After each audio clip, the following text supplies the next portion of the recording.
तो अभी हम लोग बात कर रहे हैं यहाँ पर एक्सरसाइज 4.10 यानी 10 का ये सवाल है केमिकल बॉन्डिंग के एनसीईआरटी बुक से। ठीक है, तो यहाँ सवाल में क्या है कि define the bond length. Bond length किसे कहते हैं? ठीक है, तो ये बहुत ही सिंपल सी बात है बॉन्ड लेंथ, लेकिन अलग अलग केसेस को समझना यहाँ पे जरूरी है। बॉन्ड लेंथ वास्तव में होता क्या है, जो दो एटॉमिक न्यूक्लियाई, मान लीजिए यहाँ पर एक न्यूक्लियाई ये है और एक न्यूक्लियाई ये है, ठीक है ना।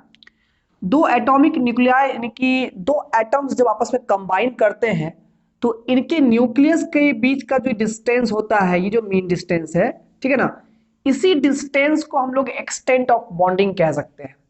डिस्टेंस जितना छोटा होगा इसका मतलब एक्सटेंट ऑफ बॉन्डिंग उतना ही क्या हुआ है, ज्यादा हुआ है, ठीक है ना। तो डिस्टेंस डिपेंड करता है एक्सटेंट ऑफ बॉन्डिंग पर and this distance is called bond length. Simple कह सकते हैं the distance between atomic nuclei of two bonded atoms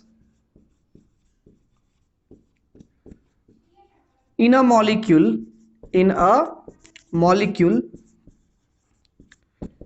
is called bond length। ठीक है, इज कॉल्ड बॉन्ड लेंथ। यानी किसी मॉलिक्यूल में जो कंबाइंड एटम है, बॉन्डेड एटम है, वो दोनों बॉन्डेड एटम्स के न्यूक्लियाई के बीच का जो मीन डिस्टेंस होता है उसी को हम लोग क्या बोलते हैं, बॉन्ड लेंथ बोलते हैं। यहाँ तक क्लियर है? अब देखिए, अब बॉन्ड लेंथ में अगर हम लोग बात करें, जैसे कि आयनिक बॉन्ड की बात कर लेते हैं, अगर हम आयनिक बॉन्ड की बात कर ले तो आयनिक बॉन्ड का बॉन्ड लेंथ किसे कहते हैं?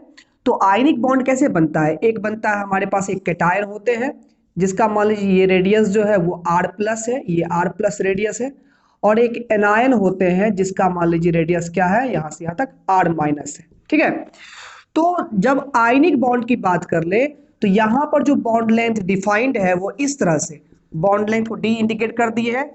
दोनों आयनिक जो रेडियस है, कैटायनिक रेडियस और एनायनिक रेडियस, इनका जो सम है टोटल यहाँ पर, इसके बराबर हम लोग मानते हैं किसको, आयनिक बॉन्ड को, यानी कि आयनिक बॉन्ड के लेंथ को। तो सिंपल कह सकते हैं आयनिक बॉन्ड के केस में बॉन्ड लेंथ क्या होता है, तो कैटायन और एनायन के जो रेडियस होते हैं उनके सम के बराबर यहाँ पर आयनिक बॉन्ड होता है। वही कोवैलेंट कंपाउंड में क्या होता है, जब मान लीजिए कोवैलेंट बॉन्ड बनता है, मान लीजिए यहाँ पर अगर हम लोग कोवैलेंट कंपाउंड की बात कर ले, कोवैलेंट बॉन्ड की बात कर ले, तो इसमें कोवैलेंट रेडियस देखना है, यानी कि जो हमारे पास कोई एटम ए है, कोई एटम बी है, ठीक है, मान लीजिए यहाँ पर एटम ए है और ये एटम क्या है, बी है, तो ये हमारा कोवैलेंट रेडियस ऑफ ए कहलाएगा, ये हमारा कोवैलेंट रेडियस ऑफ बी कहलाएगा। तो यहाँ पर जो बॉन्ड लेंथ डिफाइंड है वो क्या, तो दोनों ही एटम्स की जो कोवैलेंट रेडियस है, यानी कि R A plus R B, तो कोवैलेंट रेडियस के सम के बराबर होता है यहाँ कोवैलेंट बॉन्ड का बॉन्ड लेंथ। ठीक है, तो आयनिक बॉन्ड में आयनिक रेडियस देखना है, कोवैलेंट बॉन्ड में कोवैलेंट रेडियस देखना है। बेसिकली तो बॉन्ड लेंथ यही होता है, बाद बाकी यहाँ पर अलग अलग केसेस भी काम करते हैं। ठीक है, तो आई होप आप लोग ये सिंपल तरीके से बॉन्ड लेंथ के कॉन्सेप्ट को समझ गए होंगे। उम्मीद करते हैं आपको अच्छा भी लगा होगा। ठीक है, तो वीडियो को लाइक जरूर कर दें, चैनल पर नया सब्सक्राइब करके जाए, और क्या कहते हैं ऐसे ही एनसीईआरटी वीडियोस के लिए बने रहे चैनल पर। सारे वीडियोस आपको सही से अच्छी तरीके से इजी लैंग्वेज में एक्सप्लेन यहाँ पर मिलते रहेंगे।